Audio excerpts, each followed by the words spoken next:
wrist flexion. It's 60 to 80. Close to you. It's fabulous flexion. This is how we do it. Fabulous flexion. Fabulous flexion from 60 to 80 degrees. Extension. Stop. You're 60 to 75 and that's Oh. 60 to 80, 60 to 75 for extension. Okay? So, how far does this go up? Is that about it? Okay.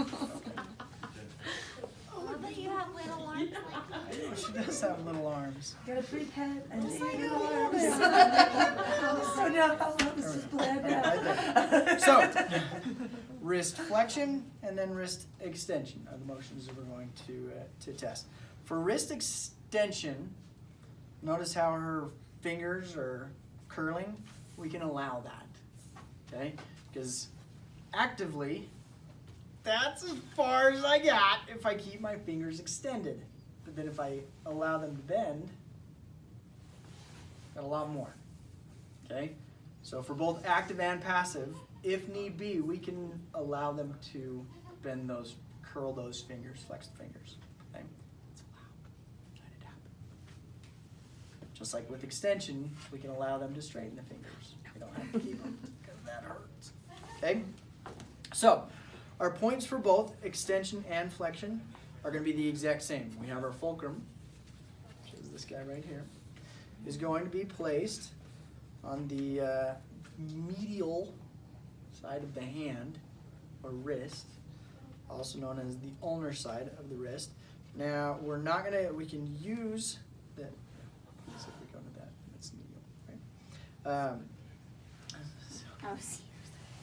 So we can find the ulnar styloid process, but that is not going to be our anatomical point that we're lining up with. If we come just distal to that, then there's a little bony prominence, a little sulcus, if you will, that sits right in there. And what carpal bone sits there? Is it triquetrum? Triquetrum. If we continue down and hit that, then we hit our pisiform. Piss. Okay? So the triquetrum is the fulcrum point? Yes. So the triquetrum is going to be the fulcrum. So if we find the lateral, or excuse me, that ulnar styloid process, and we go just distal and drop off, and that's going to be our fulcrum. Okay? And then my proximal arm, or my stationary arm, which is the one that has all the numbers on it, right, is going to be lined up with, and this is why I kept bringing her closer and then getting her into this 90 degrees of elbow flexion so that I can line up with her olecranon process. Okay, because if she's out here, then that can make it difficult to find that olecranon process as well as to be lined up with it, but if I'm here, then I can find it a little easier and line up with it. But I line up with that olecranon process, and then my movable arm, or my distal arm, is going to be lined up with the 5th metacarpal. Okay? And just like with plantar flexion and dorsiflexion, what do we not want to apply pressure to? The 5th metatarsal, right? Same thing with flexion extension of the wrist.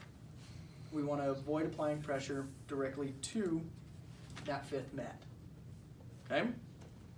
So as I push her through into, I'm going to bring her up just a little bit more. If I push her into flexion, I'm applying more pressure over the 1st and 2nd met than I am over the 2nd and 3rd than I am the 4th and 5th, just to avoid putting pressure on that 5th met. Okay? I stay lined up, and what did we say normal was? 60 to 80. 60 to 80, and she is at 95 degrees, ladies and gentlemen, of flexion. We can keep our Goni, that same spot, and now we're just going to go up into extension, which is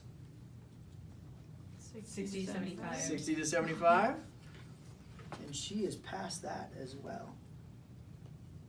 There we go, and I can. And she's at 95 degrees of wrist extension as well. She's got very mobile wrists. She's got mobile everything. She's got mobile everything. They move a lot. Look at how much they move. Look at all that movement. Okay.